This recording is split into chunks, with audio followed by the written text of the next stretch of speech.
Good morning, fellow Bill. How are you, sir? I'm doing well. I don't think this time around we have not talked about BiL at all. I mean, not that we need to, but it has already come up again. And I think It has come up. Yeah. So I think right now we're just calling it Brothers in Learning, right? I thought we were still at brothers-in-law. I thought No, we like you and decided. me are, but I'm saying when people ask, Yes. it's like, yes, it's Brothers in Learning. Yeah. I tell the quick story about Tamara Yeah. and how we worked with her, and man, like probably one of the only things that got me through working at that bank that we worked out together. Like she Oh, yeah. was It was you and Tamara. crazy and all over the place, but compared to like the 1, 2, 3 drills and the morning meetings and all the other stuff that we were doing, it was like the only thing that was fun. Honestly, it was not. Yeah. Here's the thing: it wasn't the worst sales job I've ever had by quite a far stretch. There just wasn't anything redeeming really about it. Like there was no product differentiation. There was nothing really there. It was just trying to get a bunch of young, underpaid people to want to come in and do the work, right? Which is what sales usually ends up being. But yeah, I still talk to Michelle occasionally, right? Every time I need anything with anyone with any of my accounts, I just go talk to her. She's still there. I'm not surprised. I'm not either. She'd awesome. been there for a long time whenever we got there. So the fact that she's still there isn't all that surprising. No. Yeah, that's good to know. Well, good morning, Gabe, Stream Tornado. Good morning, Gabe. I just want to call you Gabe with that accent all the time. All right, let's continue the saga.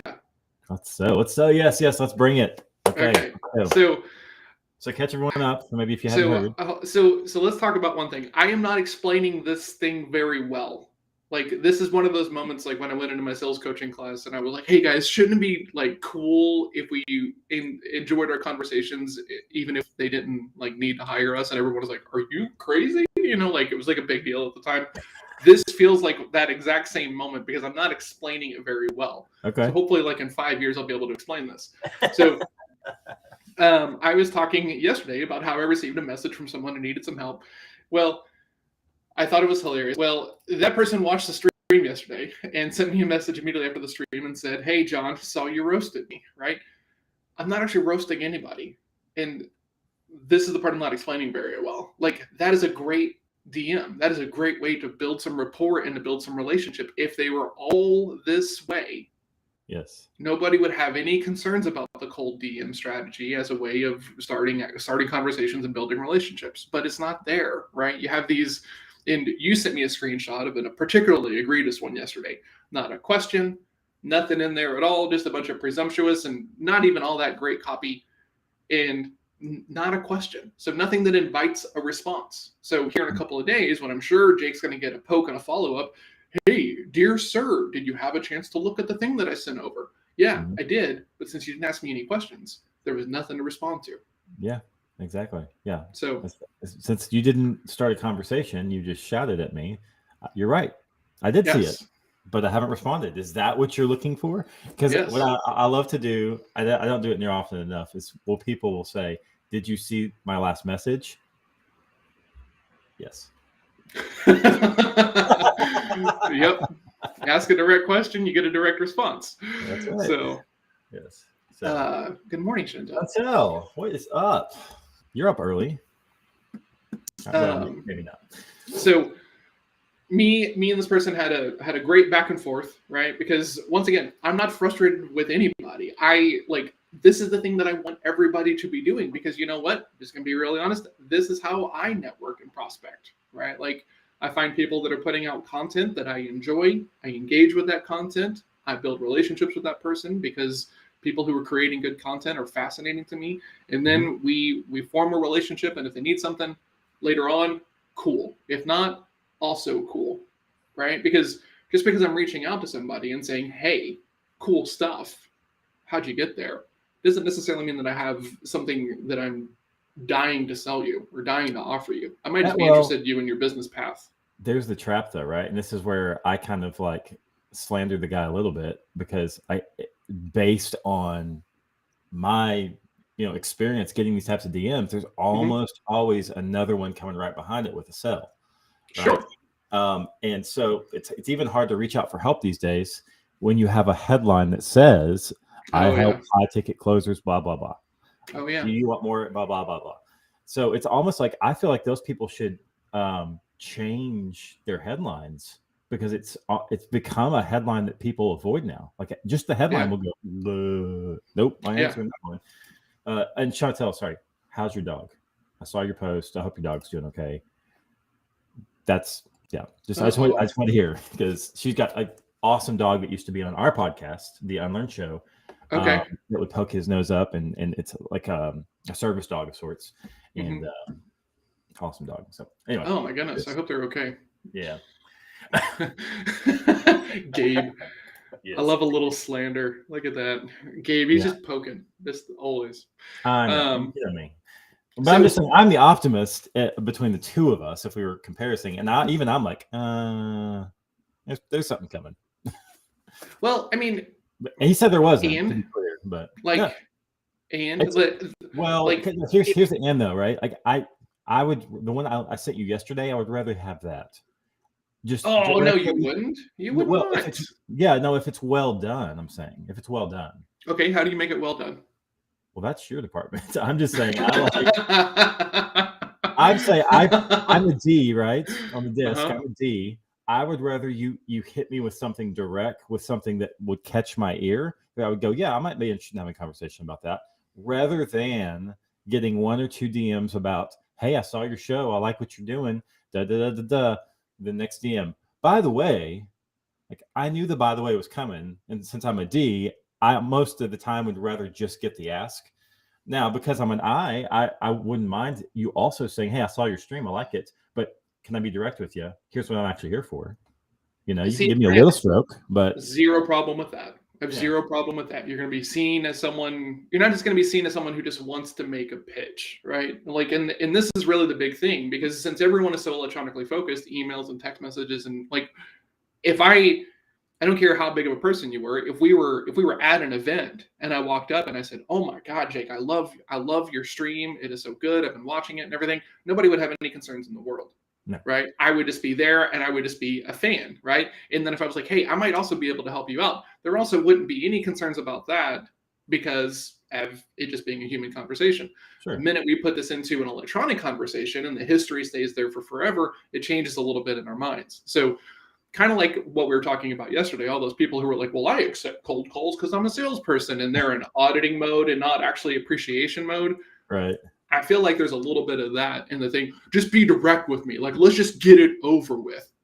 I mean, really, we have to rush through this thing that other people see such immense value in, that you just want me to get it over. Let's just skip. Yeah. Let's just skip on this one. Let's just skip the whole thing. Yep. Like Chantel said, I do wish there was some more soft touch to the outreach and some authentic connections. And you said this a second ago, and because I'm me, I just can't not do this. Okay. Of course. So if I send someone a message because I think they're a prospect, but they're also putting out content that I enjoy, and I say, hey, I like your content. Do I need to wait a certain amount of time before I say, hey, I also believe that I can help you with this thing? Do I need to wait for them to ask? Do I need to just like not do it at all and hope that they ask me, which is hopium and not good selling strategy? So is it about the time frame of like, hey, you like my content, but you just want to sell me something? So if we just if I just reached out to every podcaster and said, hey, I like your content, and then waited 6 months and then said, hey, sent you a message 6 months ago, you want to have a conversation now? Okay. No, here's the big problem, and here's why I don't know if there's a good answer for this. Conversations, it's like saying but. Everything you say before the but now has been erased. Like, that is true. Again, that is very true. You've got some great looking glasses there, John, but your beard looks like garbage. Like both of those statements are true. But the glasses compliment is gone now. Like, it's been erased. It's like the beard is garbage, period. So that's how I feel about this situation. It's like, even if you genuinely loved something that we're doing on the show and you led with that and then said, however, I'd like to be direct and say, I think there's just some human nature there of, okay, so I'm glad you don't use that complimented me, segue.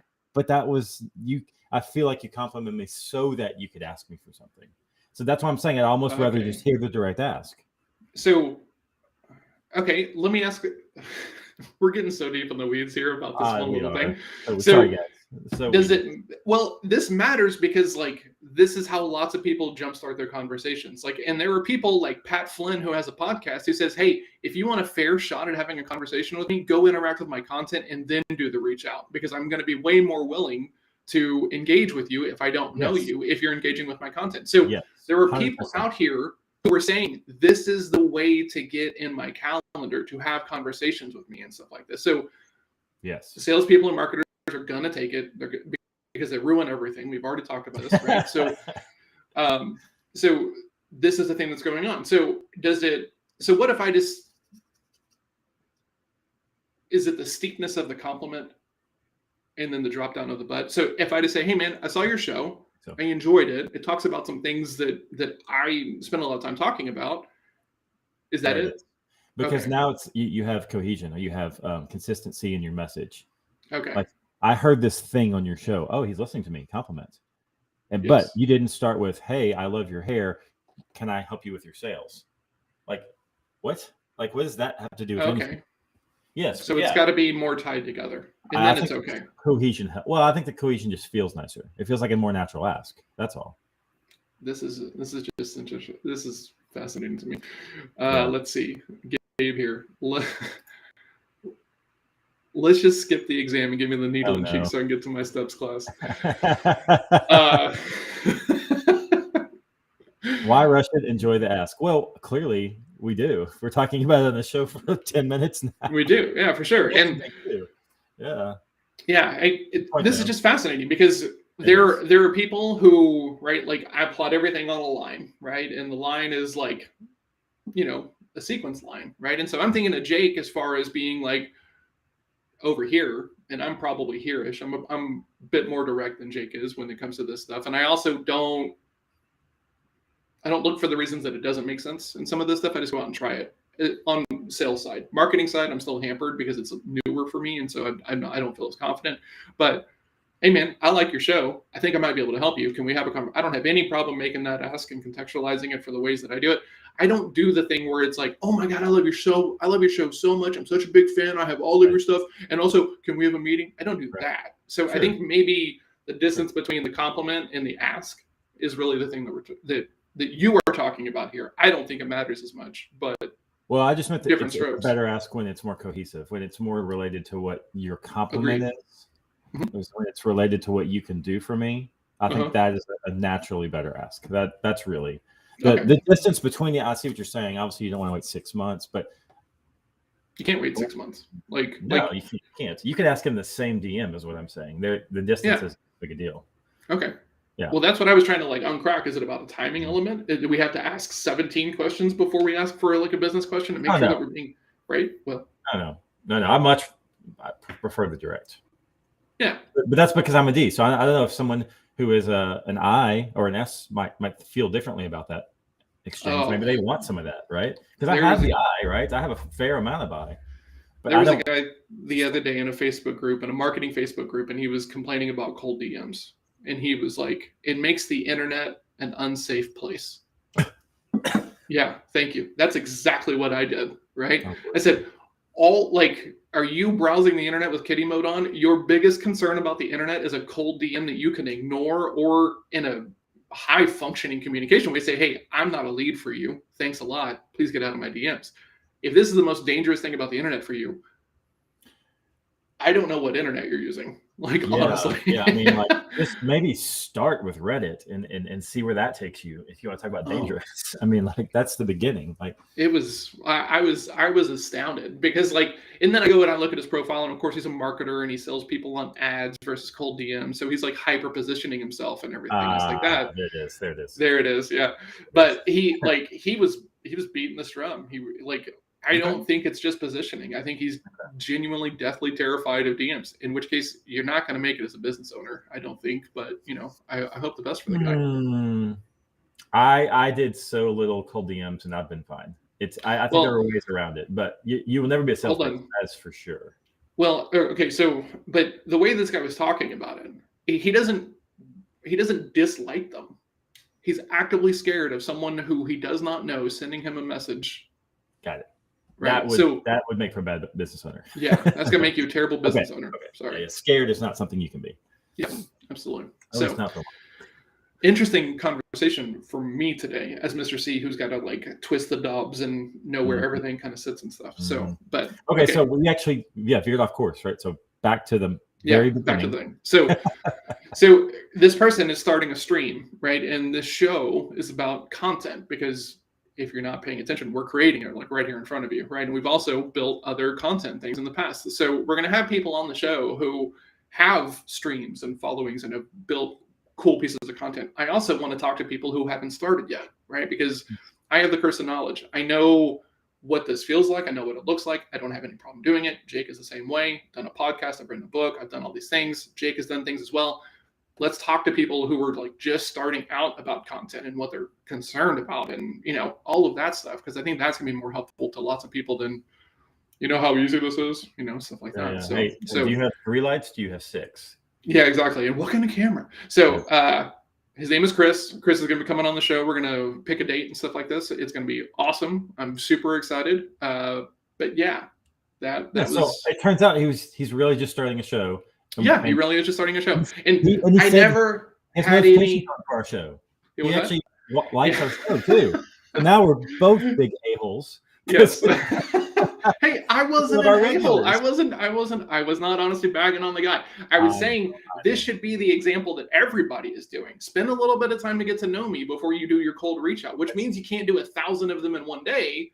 But do you want to do 1,000 in one day and get like 2 responses, or do you want to do 100 in one day and get 2 responses, or would you like to do 10 in one day and get 2 responses? 6 responses. Yeah. The difference between those two things is your personalization.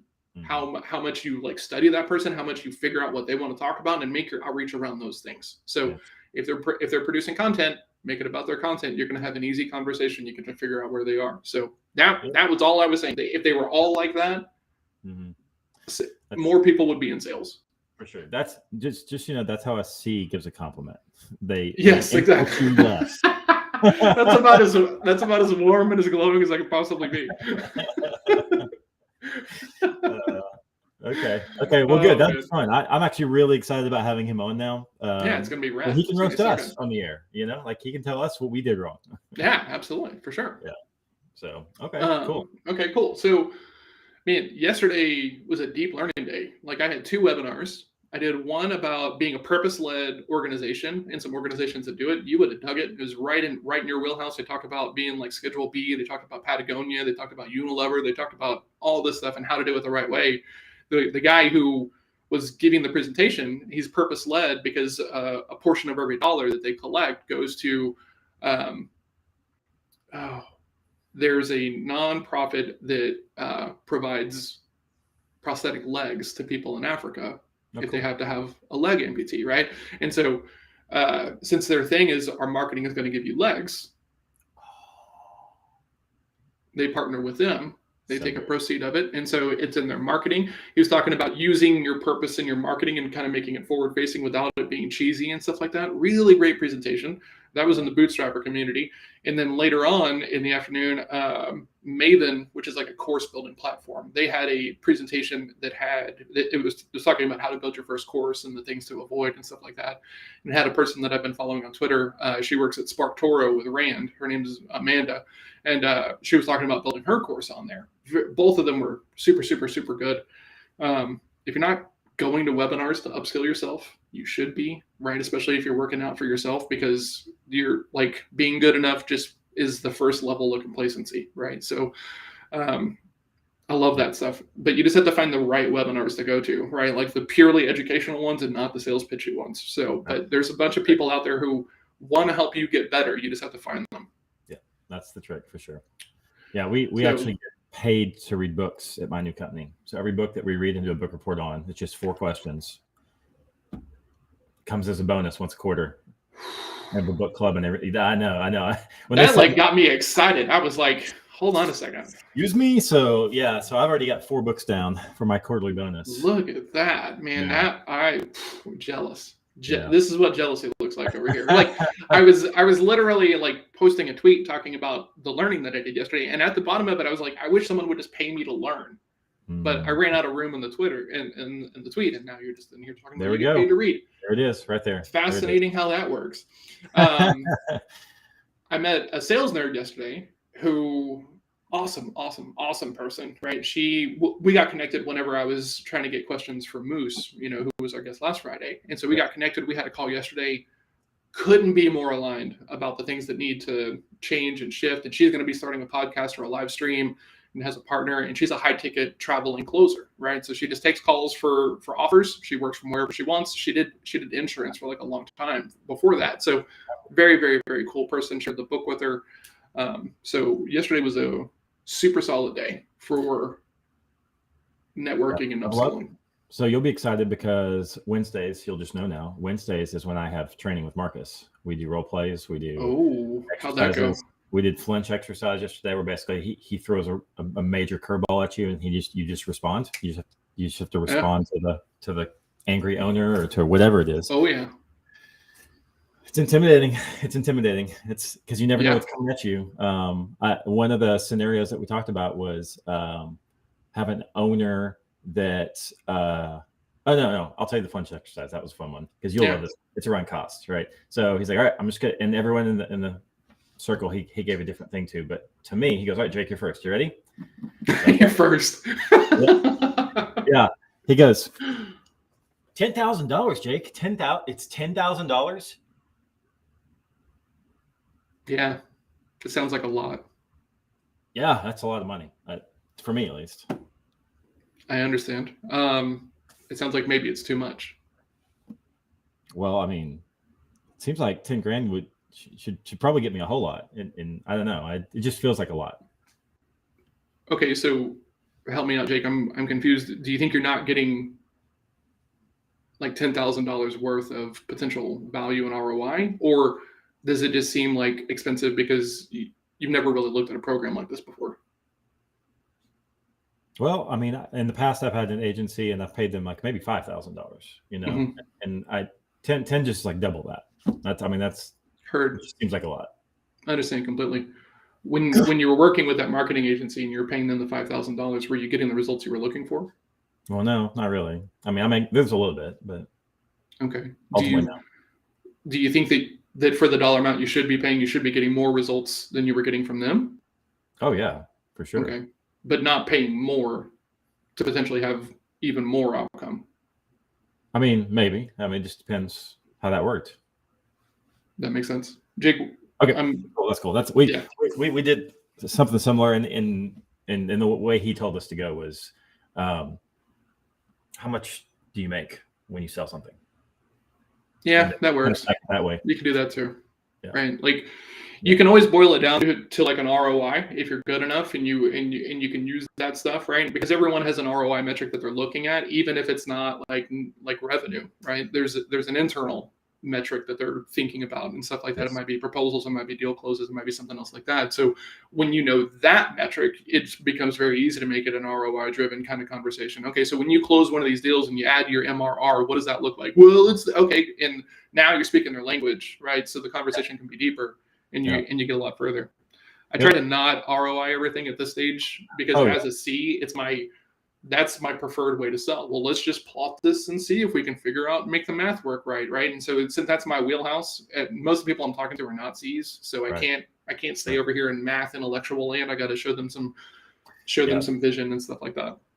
Yeah, and for context, this was supposed to be like a last sales meeting because the way we close, we have sales meetings, and then once they say yes, this sounds like a pretty good fit, they say, okay, let's introduce you to your coach and make sure that this is a good fit for everyone before we decide we're going to move forward. So it's like the last meeting, and the coach talks with the potential client, and they know about the product and the service and like that. And so it's like they've heard this stuff. So I think in that case, it's okay to be more like a C because it's all kind of been built, like you're saying. It's all hopefully been done to that point. Otherwise, I'm going to go back and go, well, tell me more about that. That sounds like a lot of money for you. Yeah. Well, here's the thing. Not a lot, but here's the thing. You don't have to even have that conversation if you talk about money earlier in the conversation. Yeah. Right. And this is the thing that people skip because they're like, oh my God, I don't want to talk about money. I don't want to talk about money. I get that you don't want to talk about money. I don't want to talk about money with strangers either. But I also don't want to have to deal with the cognitive bias of now we're close to the paperwork and you think it's expensive and you're going to kind of dig back. So we're going to talk about money earlier. Right. So Jake, when you're thinking about these issues and you're thinking about the cost of this thing and you told me you hired a marketing agency, would you even be open to paying more than what you've paid in the past for the same kind of work? Because I don't know that we can do a good job for the dollar amounts you paid in the past. Can we talk about that? Have that conversation early. Right. And then when it's like, okay, we talked about this is going to be a little bit expensive, so brace for the pain, $10,000. Right. Now you've had a conversation about it. You have some agreements about it because you wouldn't even be presenting a $10,000 offer if you didn't actually have a conversation about, hey, this might be $10,000. Mm-hmm. Yeah, and that's one of the reasons I think that excuse me, having at least cost discussions on your website, maybe not like a line for line cost per dollar, but saying, hey, it costs $3,000, $4,000, $5,000, $10,000 to do this type of work. Here's why. Here's what it costs. Here's what the competition might charge you. So if you're interested, that's why we talk about ranges, right? Right. So, ranges are that sticker shock like that. Yeah, ranges are solid because it kind of allows them to want to seek more, right? It's also a great way for salespeople who are like struggling with confidence to like kind of just like keep growing that thing because like if you're trying to push your pricing and stuff like this and you're fact led, you need those facts of being able to state a price and they say, yeah, okay, great. There's a fact in your hat. Go do it again. Go do it again. Go do it again. So in the beginning, your range might start out with like, $500 to like $1,500 per month or whatever it is. But then you can say in your next conversation, well, it's $500 to like $2,000, right? So you can work on yourself. You can develop yourself as a salesperson by pushing these things when you're using ranges. And that allows you to be comfortable, develop yourself and everything else like that. But ranges are the way to go because if you just show up and you say, okay, great, it's this much money, they don't need to come back for the next call. They don't need to come back for the proposal call. They don't have any more wonder because you've illuminated it all. Right. And ideally, right, you're trying to filter, but and cost is just one of the filters. Cost is one of the filters, yes. There are other ones that are even more important, like can we do the work for you? Like this, would it make sense? Can we do a great job? Is this going to help me? Not about price yet, Yeah. Cool. All right. Well, I've got an 8 o'clock today. We got 2 minutes left. 2 minutes left. Yes. Yeah. We have a guest tomorrow. Yes. Quentin Michael Allums is coming on the show. If you've seen his Q, absolutely right. If you don't follow the man on LinkedIn, you should today. You should go follow him on TikTok. He makes amazing story-driven content on lots of different platforms. He's done lots of different things. He's failed a lot, and it's just cool to hear him talk about his failures and his successes in the experiments he's running. So he's going to be on tomorrow. We'll have the long show. What do you have today? You got the 8 o'clock meeting. You have anything big on your calendar today? I've got a pretty full calendar today, and it's a lot more interaction than I've had, which is good for an eye like me. I get to meet with some team people. So, and then I'm actually writing like a real offer. Yeah, this week. Send it over. Yes, send it over when you're done. Take a look at it. Yep. I have sales practice lab at 10. This is an interesting thing. I put a booking link on the new version of the website as opposed to a phone number because I'd rather you book time than just call me out of the blue because I'm busy. Okay. So what that does is it makes me really easy to target and schedule time with as far as being a prospect, right? So one person on LinkedIn sent me a message and was like, "Hey man, saw your website, booked some time, looking forward to chatting." And I was like, "Oh, interesting. Okay." Yeah. I would still rather have it that way than have it the other way. So I have a call with him. I have a call with a sales nerd that I've been interacting with on LinkedIn. His name is Nate. I think we're going to really, really geek out based upon his content. I have a call with Christina to talk about operation stuff inside of our business. And then I have a lunch club call this afternoon. And I'm done at 4:45. Lunch club. It's the jam. Right. If you're not on lunch club, get an invite, get on there. Best networking ever. This is for the audience because Jake is going to be on there. Yep. All right, guys. Well, I got to run. All right. See you tomorrow. See you ready tomorrow. Bye, Michael. Yes. Thank you, Gabe, for coming to hang out with us and poking the bear. Michelle, good morning. Chantel, thanks for coming to hang out. You guys come back tomorrow. Q is going to blow it up. It's going to be rad. Right. Chris, if you're there, what's up, dude? All right, everybody. See you, everybody. Cheers.